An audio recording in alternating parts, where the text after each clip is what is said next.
자, 첫 번째 테마 법률행위 종류와 효력요건 들어가는데, 자, 요거 들어가기 전에 이제 민법의 기본 구조를 다시 한번 잡고 이제 요 얘기를 좀 해볼게요. 자, 민법은 항상 큰 틀을 가지고서 이제 공부를 하셔야 되는데, 민법은 어떤 원인이 있으면 어떤 결과가 발생하느냐, 요걸 정해놓은 게 우리 민법이에요. 어떤 원인이 있으면 어떤 결과가 발생하는가. 자, 이 결과에 해당되는 것을 우리가 이제 뭐 공부를 해보신 분은 아시겠지만 이걸 법률 효과라는 용어를 써요. 법률 효과. 효과 그러면 항상 결과다 이렇게 보시면 돼요. 법률 효과에 해당되는 게 바로 권리의 변동이에요. 최종적으로 우리 민법이 공부를 하시는 것은, 민법을 가지고 공부하시는 것은 개인과 개인 사이에 어떤 권리 변동이 일어나는가, 이걸 배우시는 거죠. 자, 변동은 세 가지로 나눠지는데, 권리가 발생될 수도 있고요. 자, 발생된다는 것은 누군가 권리를 취득하는 사람이 있다는 얘기죠. 여러분이 아파트를 사서 대금 다치고 소유권 이전 등을 하면 그 아파트의 소유권을 취득하게 되죠. 예, 그런 것들. 그 다음에 그 권리가 변경되는 것도 있고 권리가 소멸되는 것도 있겠죠. 자, 최종적인 결과는 우리 민법은 요거예요, 요거. 어떻게 권리가 취득되고 변경되고 소멸, 상실되느냐. 자, 이런 결과를 배우시게 되는데, 이런 결과가 나오기 위해서는 항상 원인이 있더라는 거고, 그 원인을 우리가 법률 요건이라고 그러죠. 그래서 요건, 그 다음에 효과. 자, 그러면 이제 수많은 법률 요건, 즉 원인에 따라서 수많은 권리 변동이 일어날 텐데, 그런 것들이 쭉 이제 우리 민법에 규정이 되어 있어요. 그걸 크게 둘로 나누면, 자, 당사자 의사 표시에 의해서 당사자 의사대로 권리 변동이 일어나는 게 있는데, 그런 것들을 다 묶어서 우리가 법률 행위라고 그러죠. 법률 행위. 잘 아시는, 여기는 반드시 의사 표시가 들어가줘야 된다. 대표적으로 이제 여러분이 아파트를 샀다. 자, 국가에서 강제로 그 아파트를 사라 시키지 않았죠. 여러분의 의사에 의해서 샀을 거란 얘기죠. 그 샀으니까 대금 다 줬으면 그 아파트의 소유권을 취득하게 되는 결과가 벌어진다는 얘기예요. 자, 그런 것들 이제 주로 계약 같은 걸 많이 얘기하겠죠. 그런데 꼭 권리 변동은 저 법률 행위에 의해서만 발생하는 게 아니라 원인이 또 당사자 의사 표시와는 상관없이 권리 변동이 일어나는 경우가 있죠. 대표적으로 뭐 상속받는 거 이런 것들. 돌아가셨기 때문에 아버님이 가지고 있는 부동산이 자기한테 넘어온 거죠. 자, 그런 걸 다 묶어서 우리가 법률 규정이라고 그러더라는 얘기죠. 자, 이건 당사자 의사 표시하고는 아무 상관이 없다. 자, 이런 식으로 이제 크게 구조가 이제 잡혀 있는데, 그럼 여기도 이제 나눠보죠. 우리가 배울 게. 그러면 권리의 변동 그랬는데, 그럼 우리가 민법에서 배울 권리는 크게 두 가지. 예. 물건에 대해서 물건을 직접 지배해서 이익을 얻는 물권이라는 권리를 배우시고, 그 다음에 특정한 사람이 특정한 사람한테 뭔가를 요구하는 권리, 그걸 채권이라고 그러죠. 청구하는 거. 자, 이렇게 해서 이제 권리는 물권, 채권 이렇게 해서 나눠져요. 그러니까 결국 전체적으로는 권리 변동 그러지만 나누면 물권의 변동, 채권의 변동 이렇게 나눌 수가 있는데, 자, 아까 제가 우리 민법은 크게 네 파트로 나눠졌다고 그랬어요. 그럼 민사특별법 빼버리고 그냥 순수한 민법은 우리가 세 파트를 배우시는데, 그 중에 두 번째 파트가 무슨 법이었냐면 물권법이었죠. 예. 그럼 물권법에서는 권리 변동 중에서 무슨 변동을 배우시냐면 물권의 변동을 배우시는 거예요. 그 다음에 계약법이 나오는데, 그 계약법이 바로 이 채권법을 얘기하는 거예요. 채권법. 계약법. 그러면 순수한 민법은 세 파트로 이루어졌다고 그러는데, 두 번째 파트, 세 번째 파트가 여기 나오죠. 그러면 첫 번째 파트가 이제 민법 총칙이라고 그랬는데, 민법 총칙은 자, 이런 거 배우기 전에 이런 권리 변동이 일어나는 전체적인 것을 보겠다는 거죠. 그럼 전체적인 건 두 가지, 법률 행위하고 법률 규정이 있는데, 말 그대로 이것은 법률 규정이니까 공부하시면서 그 법조문이 있는데 가서 배우시면 되고, 그러면 앞에서는 이제 전부 다 뭘 배우시게 되냐면 법률 행위를 배우시게 되죠. 이게 우리가 배우는 민법 총칙 파트예요. 자, 이렇게 돼 있죠. 자, 그래서 아까 얘기했던 민법 총칙은 다 법률 행위를 배우신다. 여기서 10문제가 나온다고 그랬죠. 그리고 물권법, 이제 권리 변동 중에 물권 변동에 대해서 배우시는 여기서 14문제. 예. 그리고 채권법 들어가는데 채권법 중에 우리는 이제 일부인 계약을 배우시게 되니까 계약법. 자, 여기서 이제 10문제 이렇게 나온단 말이에요. 이렇게 이제 민법이 이루어졌어요. 자, 그래서 이제 요것들은 나중에 이제 물권법 파트, 계약법 파트에서 보시고, 자, 지금은 이제 요거 중심으로 보겠다. 그런 얘기예요. 그래서, 자, 처음에 나온 게 뭘 보자는 얘기냐면 법률행위죠. 그래요. 그래서 법률행위가 나오는 거예요. 그래서 이 법률행위의 종류와 효력 요건 해가지고 나오는데, 자, 이 법률행위에 대해서는 지금 요 법률행위 종류와 효력 요건뿐만 아니라 전체적으로 법률행위 민법 총칙 파트를 다시 가볍게 정리하시면, 자, 크게 보면은 6개 장으로 이루어졌어요. 크게 보면 이제 교과서 같은 걸 보시면 첫 번째가 요 법률행위에 자, 우리가 지금 법률행위를 본다고 그랬죠. 민법 총칙에 법률행위를 보시는데 지금 테마로 되어 있지만 전체적으로 보면 제1장에서 바로 이 법률행위의 종류하고 그 다음에 효력 요건이라는 것을 이제 보시게 돼요. 이건 사실은 올해도 나왔고 작년에도 나와서 이쪽 파트에서는 내년에 나올 가능성이 좀 떨어지지만 가장 기본이 되기 때문에 이제 한번 간단하게 보고, 그 다음에 두 번째 장이 뭐냐면 이제 법률행위에서 법률행위 목적이라는 걸 배우시게 돼요. 내용을 배우시게 되죠. 그래서 확정, 가능, 적법, 사회적 타당성 뭐 이런 걸 배우신다고요. 그러니까 일단 테마별로 공부를 하신다 하더라도 요게 왜 나오는지를 좀 잡아달라 그런 얘기입니다. 그래야지만이 요게 뭐하고 연결되는지 그걸 알 수 있으니까. 그 다음에 3장을 보시게 되면 이제 의사표시라는 걸 배우시게 돼요. 그 다음에 4장이 이제 법률행위의 대리를 배우시게 되죠. 그 다음에 5장에서 그 법률행위의 무효, 그 다음에 취소에 대해서 배우시고, 마지막 6장에서 법률행위의 조건과 기한이라는 것을 이렇게 배우셔서 여기서 이제 10문제가 이렇게 나온다는 얘기죠. 그럼 이것들이 이제 교과서에는 제1장에서 어쩌고저쩌고 별게 다 써져 있지만, 자, 우리 올인원 과정은 이 중에서 시험에 나올 만한 테마 18개만 딱 골라가지고 강의를 해드린다. 첫 번째 테마가 이제 이 법률행위 종류하고 효력 요건이고, 요게 이제 처음부터 이걸 다 설명드릴 수는 없으니까 이 중에서 내년 34회에 출제 가능성이 높은 테마를 먼저 뽑아서 12월, 1월 요 과정에서 정리를 하고, 그 다음에 우리가 이제 또 2월, 3월 들어가면 그 외의 것들을 다시 또 정리하고, 그 다음에 했던 거 다시 복습하고, 그런 식으로 이제 반복해서 들어가실 거예요. 자, 그래서 첫 번째 이 법률행위 종류하고 효력 요건인데, 좀 전에 말씀드린 대로 이 부분은 뭐 아주 기초적인 건데 올해 나오고 작년 나왔어요. 법률행위 종류를 물어봤습니다. 그래서 조금 떨어집니다. 여기서 이제 그 학습 내용 같은 거 목표 공부하는 방법 했는데 사실 중요도는 그렇게 높진 않아요.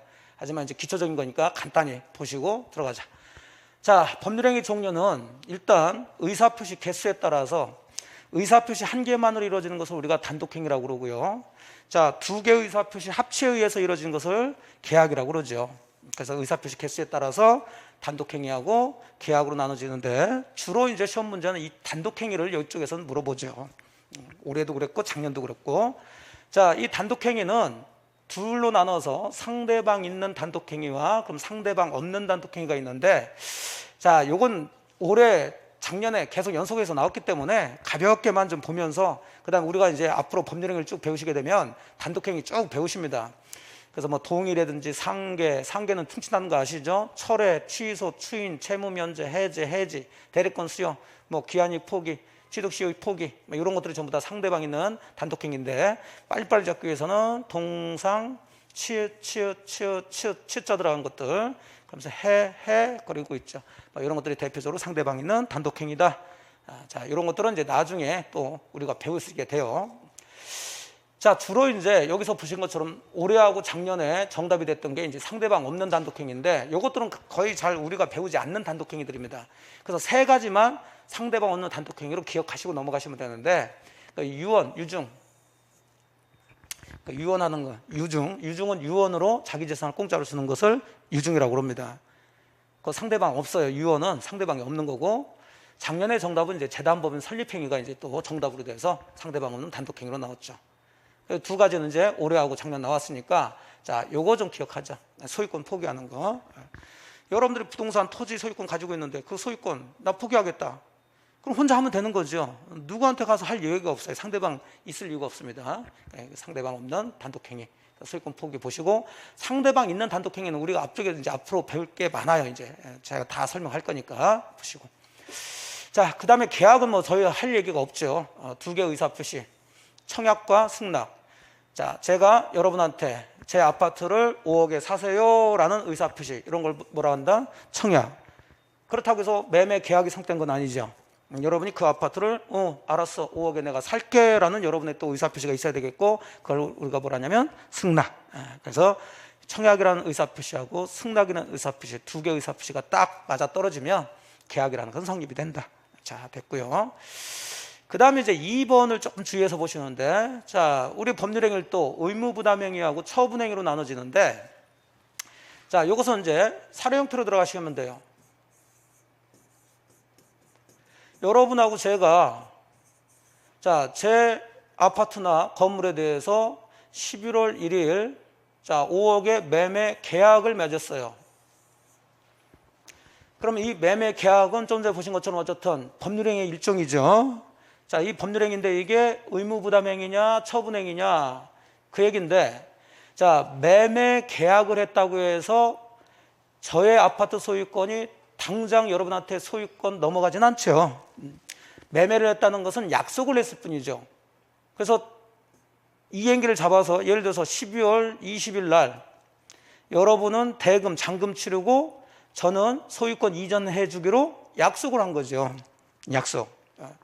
자, 이런 매매 계약을 함으로써 발생되는 권리, 항상 원인이 있으면 권리 의무, 결과가 발생된다고 그랬는데, 자, 요 매매 계약에서 발생되는 권리가 물건이라면 이건 물건행위라고 그러는 거고, 채권이라면 채권행위라고 그러는데, 매매 계약을 하게 되면 여러분은 저라는 사람한테 소유권 이전해달라는 청권이 발생되니까 그건 채권이 되는 거죠.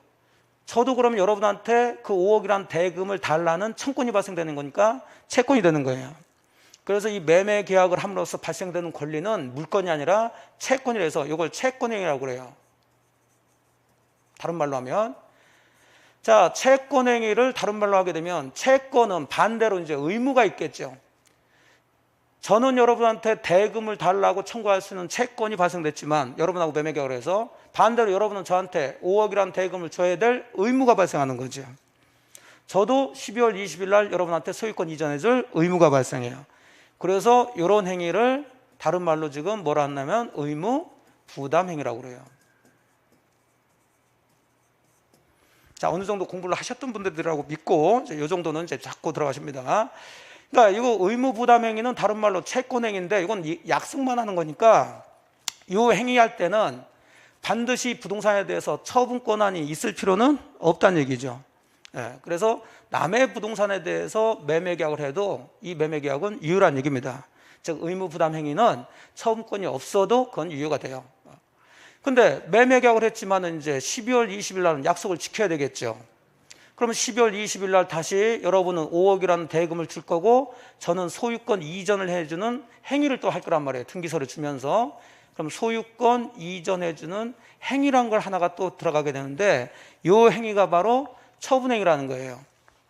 자, 이 소유권 이전 행위를 하면서 소유권이란 물건이 변동이 되는 거죠.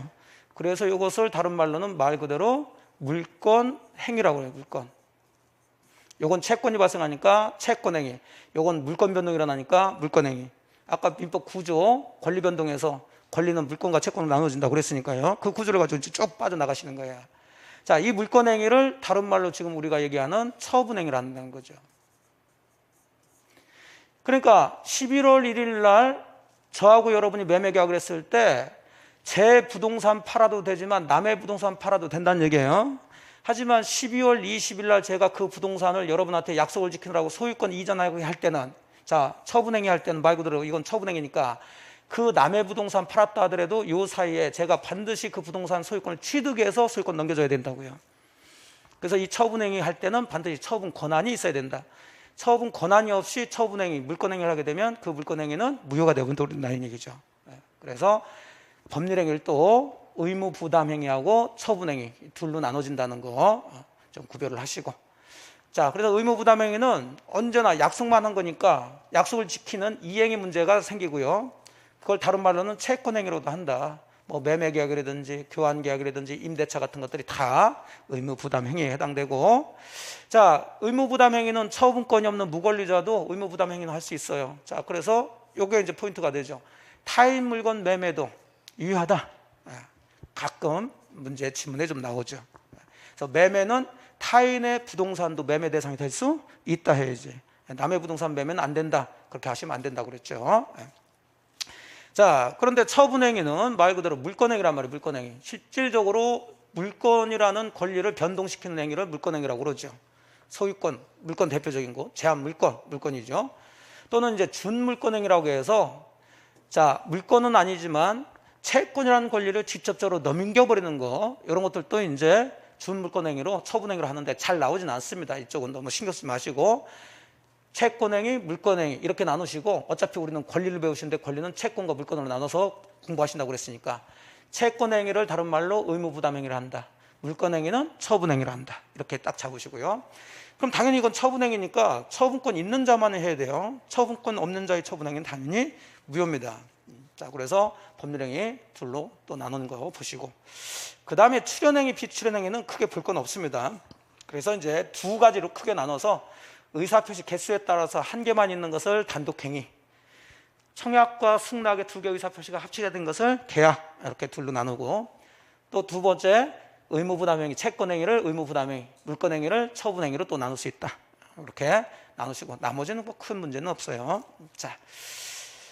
자, 이렇게 해서 이제 법률행위 종류를 나눠봤고요. 그 다음에 이제 우리가 법률행위를 배우는 이건 틀입니다. 뭐 문제도 가끔 나오긴 하지만, 이런 순서대로 이제 법률행위를 배우신다. 이걸 이제 잡기 위해서. 자, 좀 전에 이 법률행위라는 것은 원인에 해당된다고 그랬어요. 원인. 이런 게 기억이 나셔야 됐고, 그럼 원인이 있으면은 원인은 뭐가 있어야 되냐면 결과가 있어야 되겠고요. 그 결과가 바로 법률 효과고, 그 법률 효과가 바로 권리 변동이라고 그랬죠. 그러면 법률행위를 통해 가서 권리 변동이라는 결과를 일으키려고 하는 건데, 당사자들이, 그러면 이 결과인 권리 변동, 즉 법률 효과죠. 이것을 다른 말로 하면 법률 효과. 이게 발생되기 위해서는 두 단계를 거쳐야 된다는 거예요. 두 단계를. 일단 법률행위가 성립이 돼야 되겠죠. 계약이 체결이 돼야 뭘 그 계약에 따르는 권리가 발생되냐 안 되냐 이걸 따지는 거죠. 그럼 그 법률행위가 성립되기 위해서는 법에는 일정한 요건을 갖춰라. 이게 이제 법률행위의 성립 요건이에요. 그래서 그 성립 요건이 다 갖춰졌으면 일단 그 법률행위는 뭐 계약이든 단독행위든 성립이 됐어요. 이제 김치찌개는 끓여졌다고요. 자, 그런데 법률행위가 성립됐다고 다 그 사람들이 원하는 권리 변동이 일어나는 건 아니고, 그 성립된 법률행위가 효력이 발생돼야 되겠죠. 즉 유효가 돼야 돼요. 유효가. 법률행위가 성립됐다 하더라도 무효라면, 무효니까 효과가 없다는 얘기죠. 당사자들이 원하는 권리 변동이 안 일어난다는 거예요. 그럼 효력이 발생되기 위해서 또 법에서는 일정한 요건을 요구를 하게 되죠. 자, 바로 이걸 우리가 이제 법률행위의 성립 요건과 효력 요건이라고 해서 간단하게 정리를 하면서 법률행위는 그 순서대로 그런 걸 배우신다는 것을 느끼셔야 돼요. 그래서 밑에 박스 처리되어 있었는데, 일반적인 법률행위, 즉 모든 법률행위, 계약이든 뭐 단독행위든 의무부담행위든 처분행위든 모든 법률행위 성립하기 위한 요건하고 효력이 발생되기 위한 요건을 잡았는데, 성립 요건은 잘 아시는 세 가지가 갖춰져야 되겠죠. 법률행위는 당사자가 있어야 되겠고, 목적이 있어야 되겠고, 의사표시가 있어야 되겠고. 자, 요 세 가지가 있으면 법률행위는 성립이 된 거예요. 자, 그런데 그게 권리 변동이 일어나는 유효가 되기 위해서는, 효력이 발생되기 위해서는 각각의 요 당사자, 목적, 의사표시에 대해서 뭔가 갖춰져야 되죠. 당사자는 세 가지 능력을 갖춘 사람이 법률행위를 해야 유효가 되죠. 권리 능력, 의사 능력, 행 능력을 갖춰야 되는데, 자, 요게 어떤 의미를 가지고 있냐면, 우리가 앞쪽은 물권법 들어가기 전까지는 전부 다 민법 총칙에서는 법률 행위를 배우신다고 그랬는데, 바로 이 법률 행위를 배우는 순서죠. 그러니까 법률 행위는 맨 처음에 당사자를 먼저 배웁니다. 그 다음에 법률행위 목적을 먼저 그 다음 배우고 그 다음에 법률행위에 있어서 의사표시 이 순서로 들어간단 말이에요. 아까 제가 1장 2장 했는데, 그런데 이 당사자는 우리 시험 범위는 아니에요. 여기서부터가 우리 시험 범위라고 그랬어요. 그러니까 이런 걸 크게 구조를 잡아놓고 테마를 뽑아내든 해줘야 되는데, 그래서 당사자 파트에서는 우리 시험 범위가 아니기 때문에 딱 두 가지만 보시면 돼요. 자, 이런 세 가지 능력을 갖춘 사람이 법률행위를 해야 효력이 발생되는데, 우리가 봐야 될 것은 이런 효력 요건을 갖추지 않았을 때 법에서는 어떻게 처리할 것이냐, 이제 이걸 우리가 배우시게 되는데, 의사 능력을 갖춰야 되는데 의사 능력이 없는, 자, 의사 무능력자죠. 이 사람들이 법률행위를 했다. 만취한 사람이라든지 아니면 아주 어린 애들, 서너 살짜리 애들이 법률행위를 했어요. 자, 그것은 성립은 됐지만 효력이 없죠. 무효죠. 그거 하나 기억을 하시고, 그 다음에 행위능력까지 갖춰야 되는데 행위능력이 없는 사람들, 이런 사람들을 우리가 제한능력자라고 해서 뭐 배우신 분들은 아실 거예요. 이 제한능력자의 대표적인 애가 미성년자죠. 그 다음에 이제 피성년 후견인이라는 애가 있고, 그 다음에 피한정 후견인, 이런 사람들이 있다고. 정신적으로 이 사람들은 좀 문제가 있는 사람으로서 법원에 선고를 받은 사람들이죠. 옛날에는 금치산자, 한정치산자 그랬단 말이에요. 그러니까 이런 사람들은 단독으로 뭔가 판단 능력이 좀 미숙하기 때문에 단독으로 법률행위를 하면 안 된다는 거예요. 그래서 법정대리인 부모나 아니면 후견인들이 대신하거나 아니면 동의를 받아서 해야 되는데, 이 사람들이 단독으로 그냥 법률행위를 했을 때는, 자, 이것은 무효가 되는 건 아니고 취소 사유라는 거, 특히 이쪽을 좀 주의해서 보시고. 자, 그 다음부터 이제 우리가 배울 게 이제 이쪽부터죠. 이제 목적부터는 이제 본격적으로 배우셔야 되는데, 그래서 이제 간단하게 보고 들어갑니다. 자, 목적이 있어야 법률행위는 성립이 되는데, 그 성립된 법률행위가 효력이 발생되기 위해서는 목적은 네 가지를 갖춰야 되죠.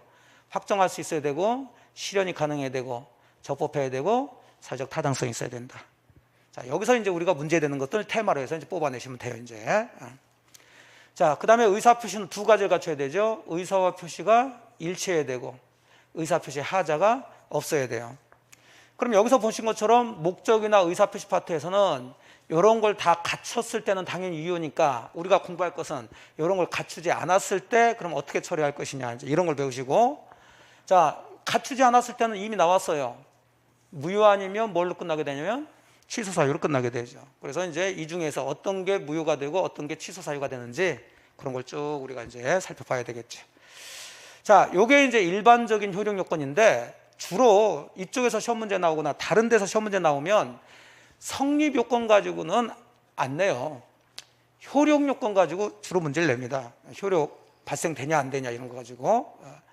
그래서 일반적인 효력 요건 같은 경우는 우리가 이제 구체적으로 뒤쪽에서 쭉 배우시는데, 특별한 유효 요건이라는 게 있어요. 여기 가끔 또 문제가 나오는데, 그러니까 특별한 유효 요건이라는 것은 법률행위는, 자, 이런 세 가지가 갖춰졌으면 성립이 되고, 이런 게 다 갖춰졌으면 유효가 돼서 자기네들이 원하는 권리 변동이라는 결과가 발생이 돼야 되는데, 어떤 법률행위는 요건 갖춰졌다 하더라도 유효가 되지 않고 특별하게 뭔가를 더 갖춰야지만이 유효가 되는 경우가 있더라는 거죠.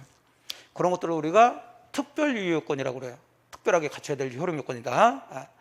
자, 그래서 이제 몇 가지가 나오는데, 여러분들이 금방 알 수 있는 것은 3번 같은 경우죠. 토지거래 허가구역에 있는 제 토지에 대해서 여러분하고 제가 매매계약이라는 법률행위를 합니다. 그럼 그 매매계약에 여러분 당사자 있고, 자, 목적 내용 있고, 의사표시가 있을 거고요. 다 이걸 갖췄어요. 그럼 보통의 매매계약은 유효가 되어야 되지만, 토지거래 허가구역 내에서의 토지 매매계약은 이런 걸 다 갖췄다고 해서 유효가 되지는 않죠. 여기에 플러스 관청에 뭘 받아야 돼요? 허가를 받아야 돼요. 그래서 이 허가가 바로 특별하게 요구되는 효력 요건이다, 이런 것들이죠. 자, 이건 이제 민법을 어느 정도 이제 보셔야 이해가 되는 거지만, 자, 어느 정도 공부하셨다고 전제 이제 깔고 들어가시는데, 처음 공부하신 분들은 이거 너무 신경 쓰지 마세요. 뒤쪽에서 다 나옵니다. 자, 첫 번째는 대리행위에서 대리권 존재 그러는데, 제가 여러분의 부동산을 대리인이라고 해서 대리인으로서 여러분의 부동산을 팔았단 말이에요.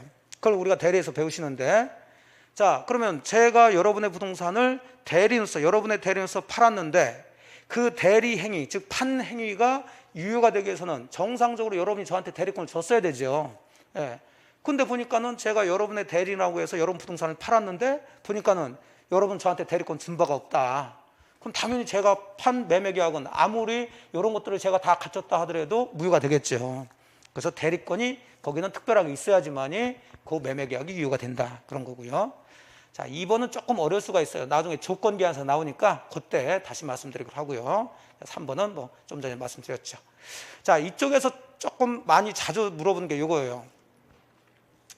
자, 우리가 이제 2차 과목에 공법을 배우시면 농지법을 배우시는데 그게 농지는 아무나 취득할 수 없으니까 농취증이라는 것이 있어요. 그럼 농취증은 농지 취득이 되는 매매 계약을 할 때, 농지 매매 계약 같은 거 할 때 농취증이 있어야 그 매매 계약이 유효냐? 그건 아니에요. 네. 토지거래허가지역에서는 관청의 허가가 있어야 그 토지 매매 계약이 유효가 되지만 농지 매매 계약에서의 농취증은 그 매매 계약의 유효를 발생시키는 그런 요건이 아니고 농취증이 없더라도 매매 계약은 유효가 됩니다. 다만 어느 때 필요하냐면 등기할 때 필요한 거죠. 등기할 때. 그래서 농취증은 효력 요건이 아니라는 거 기억을 하세요. 그건 등기할 때 필요한 거지 계약할 때 필요한 건 아니다. 근데 뭐 외울 건 아니죠. 여기 나와 있으니까. 자, 여기는 토지 거래 허가라고 그랬으니까 허가는 뭐 할 때 받으라는 얘기냐면 거래할 때 받으라는 얘기죠. 그럼 거래는 법률행위니까 법률행위 할 때 허가받지 않으면 무효가 되는데 여기는 농지 뭐라고 그러냐면 취득자격증명이에요. 그러면 기본적으로 다 아시겠지만 농지 매매 계약만 했다고 해서 농지를 취득한 것은 아니죠. 등기까지 해야죠. 그러니까 이때는 등기할 때 필요한 거지 매매 계약할 때 필요한 것은 아니다. 그래서 이거 좀 주의해서 보시고. 자, 밑에 있는 뭐 성립요건과 효력요건의 관계 그랬는데 뭐 순서대로 제가 말씀드렸으니까 자, 일단은 법률행위가 성립됐냐 안 됐냐, 자, 이걸 먼저 따지고 그 다음에 이제 유효인지 무효인지 취소인지를 따져줘야 된다는 얘기죠. 근데 봤더니 성립요건을 갖추지 않아서 그 법률행위가 성립되지 않았는데 유효다, 취소다, 무효다 이런 얘기 나오면 잘못된 얘기가 되는 거죠. 그래서 항상 유효, 무효, 취소는 법률행위가 뭐 되고 난 다음에 성립되고 난 다음에 문제다. 그걸 이제 1번에서 얘기한 거예요. 그래서 먼저 성립요건을 검토한 후에 법률행위가 성립된 경우에 한해서 효력요건을 검토합니다. 따라서 법률행위가 불성립했으면 무효 취소 문제는 될 여지가 없다는 거 기억 하나 해주시고, 자, 요 정도 이제 기초를 잡고 그다음에 이쪽은 뭐 문제 풀 필요는 없을 것 같아요. 문제 풀 필요는 없고 어차피 뭐 시험에 많이 나올 파트는 아니고 구조를 잡아드렸으니까. 자, 그러면 아까 구조 잡은 거에서 우리는 법률행위 보시는데 당사자는 우리 시험 범위가 아니니까 그 다음부터 이제 우리가 배우셔야 돼요. 그러면 법률행위의 뭐에 대해서, 목적에 대해서 배우셔야 돼요. 목적에 대해서. 그 다음에는 의사표시에 대해서. 이 순서대로 이제 공부하셔야 된다. 자, 그래서 이제 목적에서 이제 우리가 확정 가능, 적법, 사회적 타당성이 있어야 된다고 해서 적법에서 이제 법과 관련된 효력 규정과 단속 규정이라는 게 있는데 요건 그렇게 많이 나오는 파트가 아니라서 넘어가십니다. 다음 파트에 이제 보시면 되는 거고요. 그 다음에 또 이제 나오는 게 사회적 타당성이에요. 사회적 타당성. 자, 목적에서는 확정, 가능, 적법, 사회적 타당성이 있어야 되는데 사회적 타당성 파트에서 시험 문제가 많이 나오고요. 그럼 우리는 사회적 타당성이 있는 걸 보는 게 아니라 사회적 타당성이 없는 걸 봐야 돼요. 네, 갖춰지지 않았을 때. 그럼 사회적 타당성이 없는 게 테마가 3가지가 나오죠. 반사회 질서 법률행위, 부동산 이중매매, 그 다음에 불공정 법률행위가 나와요. 이 셋 중에 반드시 한 문제는 나옵니다. 자, 그 중에 반사회 질서 행위는 올해 나왔어요. 그래서 요거 역시 이번 파트에서는 넘어가시고, 자, 그 다음에는 이제 보셔야 될 게 부동산 이중매매가 나옵니다.